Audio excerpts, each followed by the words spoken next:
What's up, internet? So, so I've been learning a lot about narcissism lately, like I've been saying in my previous videos. And I'm making this video to kind of, as an SOS, kind of, because I feel like I am constantly being dismantled, and I feel like I'm constantly losing any sense of who I am, and constantly trying to remember who I am, and yeah, I feel fucked up. I feel like I must have fucked up, and I also feel like like I've been fucked up at the same time too. Like, yeah, both. And I'm trying to like figure out, I guess, sort of like when the initial fuck up was. Because I guess what I'm really worried about is I have an idea in my head right now, it's been fucking with me all day, that Piper wasn't real, that was like a layer that I added as part of my initiation into the coven of narcissism. I was worried that that was a layer and it wasn't me. I was worried that Shiva was like the ultimate sign away. Like, I was worried that, so like, how I came to understand the idea, like how it entered into my life as something relating to myself, was how it looked to me was I was sitting in my room, and mind you, I had been getting told things by my parents up until this point. Things like, this thing will come in and replace God. Okay? Just so that's said. I'd also heard things like you were never supposed to find out. I had also heard things like, yeah, you were never supposed to find out, and I also got told that like this thing was gonna come in and replace God. While we were talking about Lucifer, I remember. And I had the idea in my head that she was talking about me, because my Aunt Karen and my mom have both heavily alluded to this idea that I'm Lucifer. And I kind of ate this idea, I guess. I kind of like they would talk about Lucifer as like, this is gonna make me puke, because I'm certainly not this, but they would talk about Lucifer as God's most beautiful musician, most talented musician, who wanted to diverge and do something different and become separate in some kind of way and create something new, basically. And God punished Lucifer for trying to, oh yeah, and he tried to dethrone God, that's right, and he also tried to dethrone God. And and God punished Lucifer for trying to dethrone him. And yeah, the bringer of the light or whatever the fuck. Yeah. And for some reason it was weird. When they would talk about Lucifer, like they would tell me stories and shit. And for some reason, when I was hearing these stories, it would like resonate in my head in some deep spot that I had long repressed. It would resonate in my head as like, oh fuck, that sounds like me. And these thoughts would make me feel scared and deeply ashamed and like afraid. Like afraid. It would be like, oh fuck, they're talking about me. Whenever they were saying this to me, that's what happened in my head. And I don't know why this is the case, but this is something that used to happen in my head. And yeah, And I remember hating those feelings. I remember hating those feelings a lot because it was like, dude, I don't want to be Lucifer. Like, I don't want to be a fucking devil. I don't want to be a fucking, yeah. Like, I don't want to be the devil, you know? Like, I don't want to be the devil, dude. Like, I have morals and I, like, care about people and I care about other beings and I care about life and goodness and, like, values and, like, yeah. I don't want to be Lucifer.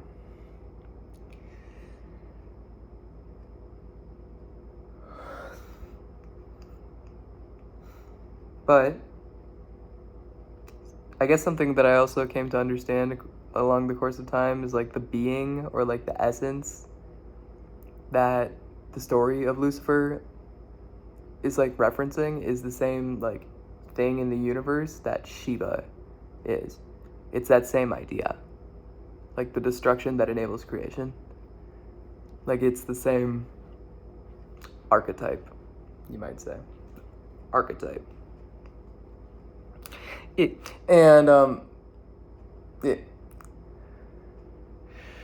And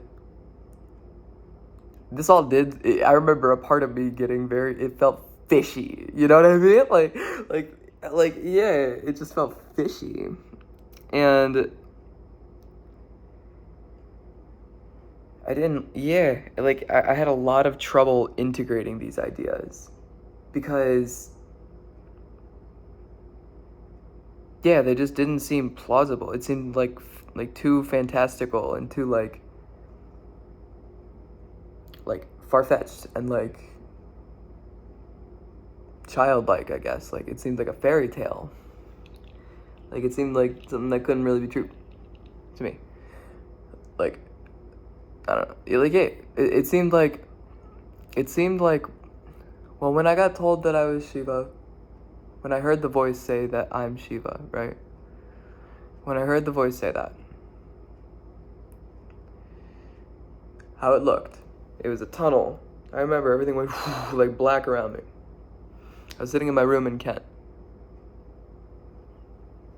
And everything went black around me, and there was like a tunnel. And a voice far away, deep in some, like told me that that's who I am. And then it had to ask, because it wasn't going to just brute force its way inside like a narcissist would, because I grew up with that. And so it asked me, and I had to let it inside. And once I let it inside, it made me do a bunch of like Kundalini work and a bunch of ego work, kind of. Because there was like a bunch of garbage that I had stuck up on my insides that were keeping me from alignment and keeping me from like coherence within the body. And yeah, I guess those aren't bad things. But I remember when it did come in, like something that it told me before it came in, something that I had to accept, was that it was going to burn. And this seemed kind of ominous, but I guess it seemed worth it. Because I remember at the time, yeah, like it read as ominous, and it seemed worth it. I don't know why it seemed worth it, but oh yeah, well, because it was the idea that I could be Shiva. I mean, like, yeah, that seems like the burning seemed worth it if the reward of that burning, like if the reward was being like embodying Shiva. And this may have been an unwise decision, but never once did I have the understanding, I should say, that I would be sacrificing my soul in order to get this. Like, never once was that said. It was said with the burning. I didn't understand. I did not understand. I did not understand in that moment when I agreed to embody it. I did not understand that I was saying yes to like my soul burning away. I did not understand this. if I understood that at the time, like if that would have been stated clearly, it would have been a no ski, dog ski. It would have been a fat no ski. Because I cared about I do still care about myself. If I'm talking about at the time, I cared about myself. And I cared about the person that I was. And I cared about my health. And I cared about, like, my future. And I cared about, like, yeah. I cared about these things. I cared about my soul. And if I would have been told that in any way I would be losing anything real, like my soul, it would have been a no. But this was not said. Because I know with ego manifests a lot in traumas and stuck stuff on the inside that's preventing energy from flowing in the body. And what I understood was the burning was like all of my old trauma. Like everything that I was still holding on to on the inside, my trauma bonds with my parents, for example. Like, yeah, and that's why it was gonna be hard, because trauma bonds are hard to break. They're very, very hard to break. If anyone has been with me lately, I don't know, man. Yeah, well, they are hard to break. Yeah, but I'm trying my fucking best, because I do not want to be an energy vampire. I do not want to be a narcissist, and I do not want to get brainwashed and lost and fucking crumpled up into a ball. And I don't want to fucking sacrifice my true self on the altar of my false self. And I don't want anyone else's bits in me. And I don't want to be an energy vampire. I don't want anything to do with these things. I don't want to be an energy vampire.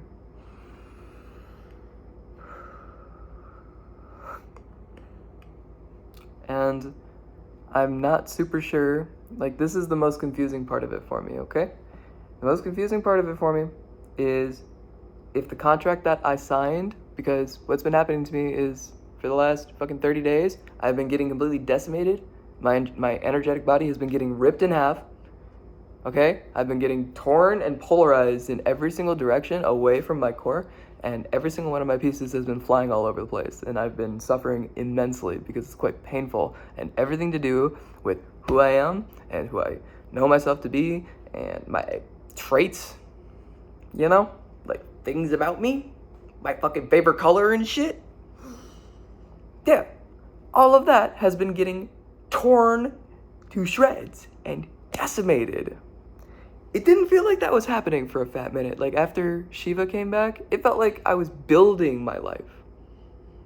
Only once I moved back home did I feel like I was getting torn to bits. Just saying, but yeah, I don't know, man. Yeah. And so, like, yeah, I'm trying to find a way to either, one, release anyone inside that I'm holding against their will, which I do constantly, because this thing is always up in my head telling me that I do this, yet never once do I intentionally take somebody's stuff. In fact, it feels like I'm constantly trying to rescue myself out of an abyss. That's what it feels like life has been lately. So either either I need to keep myself held together and get my boundaries into a better place, but in order to have my boundaries in place, I have to have this idea of where I end and they start. And I don't have it's like I haven't been able to form an idea of who this is. It's getting messed and toyed with so much that I don't even know who I am anymore. Like, I have ideas of who I used to be, but I don't know who I am anymore. And it's like, yeah, I'm trying to figure out where I went wrong. I'm trying to figure out if it was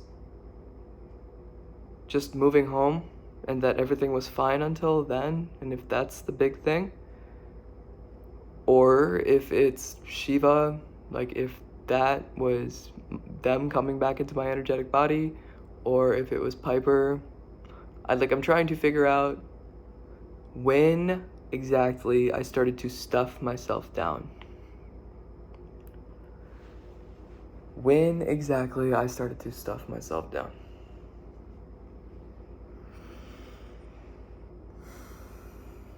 It's like, I don't, yeah, when I started to like serve some overlord instead of serving myself. It's like, yeah. No, not really. It's when did I start to stuff myself down? When did I start to stuff myself down? There's like this old tale, I've been learning about this today, about Echo and Narcissus, where Narcissus is this beautiful Greek boy who falls in love with himself, with his reflection, and he becomes like, I forget what his punishment was, but like, oh yeah, he fell into the river or into the ocean and drowned. And Echo, like, yeah, he was like staring so close to his reflection constantly that he fell into the river and drowned. And Echo was, it's like, so yeah, like, Narcissus is like when you're yanged all the way the fuck out and you're all on your outside and you're all for attention and you're trying to just get attention from others. And so you're flashy and you're loud and you do everything on the like on the outside for like the purpose of gathering people's attention. That's if you have poisonous levels of yang, if you're yanged all the way the fuck out of your body, or if you're yinned all the way the fuck out. And I've mentioned this in previous videos too. If you're yinned all the way the fuck out, then you're Echo and you have no voice. And all you can ever speak are the last three things that you heard others speak. And I've been in both of these states, I feel like. And I've mentioned both of these states. And like these are the states of people who are like, I guess either abused or people who are like abusers. Like of the borderline and of the NPD. And it's like my parents lately have been kind of trying to make me choose. Like tonight, my mom basically made me choose between Piper and Shiva. And I remember, like when I moved in here, the way that